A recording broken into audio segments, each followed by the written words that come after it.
السلام علیکم ورحمۃ اللہ وبرکاتہ۔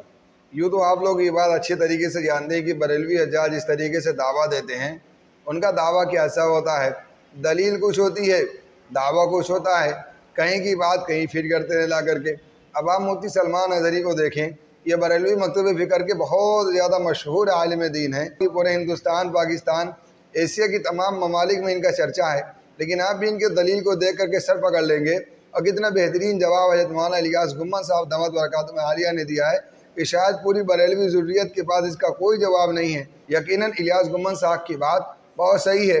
اگر آپ نے آخری تک ویڈیو دیکھ لی تو آپ خود سمجھ جائیں گے کہ صحیح کون ہے، غلط کون ہے۔ لوگ کہتے ہیں حضور مکہ میں پیدا ہوئے ہیں تو وہاں پر تو جشن عید میلاد النبی نہیں منایا گیا، حضور پیدا ہوئے تھے تو میلاد نہیں منایا گیا۔ بہت سارے لوگ یہ سوال کرتے ہیں، ان سے جواب یہ دینا کہ حضور جب پیدا ہوئے تھے تو مکہ میں صرف کافر ہی کافر تھے، سوائے بی بی آمنہ اور حضرت عبد المطلب کے۔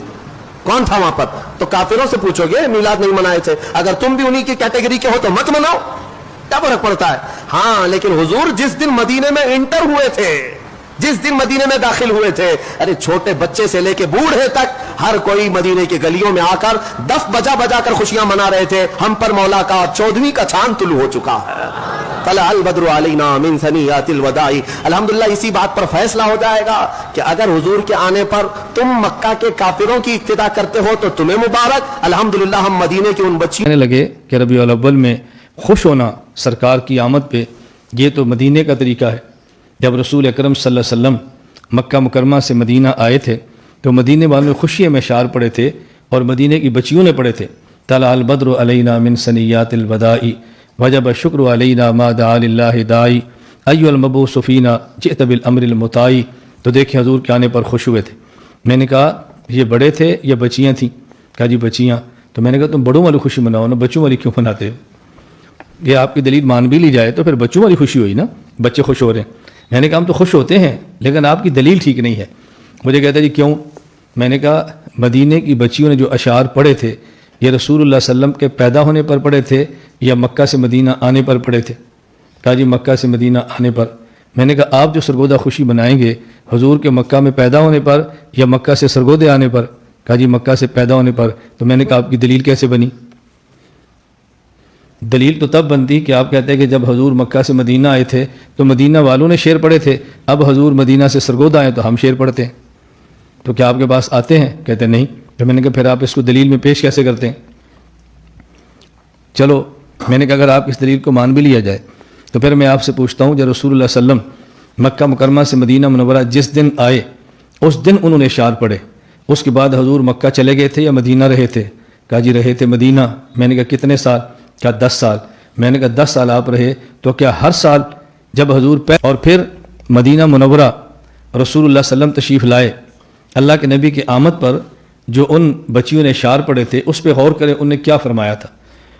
انہوں نے کہا تھا طلع البدر علینا۔ مدینہ منورہ وہ جگہ میں نے دیکھی ہے جہاں سے رسول اللہ صلی اللہ علیہ وسلم ایسے تشریف لائے نا، اور وہ گھاٹی ہے، پہلے تھوڑی جگہ نیچی ہے پھر آگے گھاٹی ہے، پھر وہاں سے اترے، اس گھاٹی پر چڑھ کے یوں اترتے ہیں نا، جو ایسے گھاٹی پر چڑھے نا پھر اترے، بچیوں نے یوں دیکھا اور شعر پڑھا طلع البدر علینا من ثنیات الوداع۔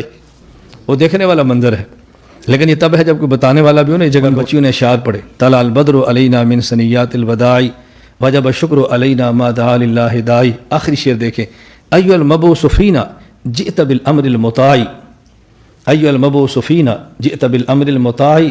اللہ کے نبی آپ ہمارے پاس آئے ہیں اور کیسے آئے ہیں؟ بالامر المطاع، امر آپ کا ہوگا، اطاعت ہم کریں گے، آپ حکم دیں ہم بات مانیں گے۔ وہ تو یہ منظر تھا کہ آپ فرمائیں اور ہم مانیں، آپ فرمائیں اور ہم مانیں۔ اس کا معنی یہ ہے ہمیں یہ دیکھنا چاہیے کہ رسول اکرم صلی اللہ علیہ وسلم کیوں تشریف لائے اور نبی پاک کے آنے کا بنیادی مقصد کیا ہے؟ مخلوق کو خالق کی عبادت پر لگا دے۔ ہمیں بھی چاہیے پیغمبر پاک صلی اللہ علیہ وسلم کے آمد کے اس بنیادی مقصد کو سمجھیں اور مخلوق سے کاٹ کے امت کو خالق کے ساتھ جوڑیں۔ اور مخلوق سے کاٹنے کا یہ مطلب نہیں ہے کہ شوہر کو کہہ دے بیوی سے الگ ہو جائے مخلوق سے کٹ جائیں، بیوی سے کہہ دو شوہر کو چھوڑ دیں مخلوق سے کٹ جائیں، اور بچوں سے کہہ دو باپ سے الگ ہو جائیں کٹ جائیں۔ کاٹنے کا مطلب یہ نہیں ہے، کاٹنے کا مطلب کیا ہے؟ مخلوق میں رہتے ہوئے خالق کو یاد رکھیں، مخلوق میں رہتے ہوئے خالق کو یاد رکھیں، اس دنیا میں رہتے ہوئے دین کو یاد رکھیں اور اللہ کو کبھی بھی نہ بھولیں، ہر وقت عبادت کی پوری کوشش کریں۔ اب آپ دونوں میں خود فیصلہ کر لیں کہ صحیح بات کس کی لگ رہی ہے، مضبوط دلیل کس کی لگ رہی ہے، حق پر کون ہے، اور صحیح بات سب سے زیادہ سمجھ میں بات کس کی آ رہی ہے؟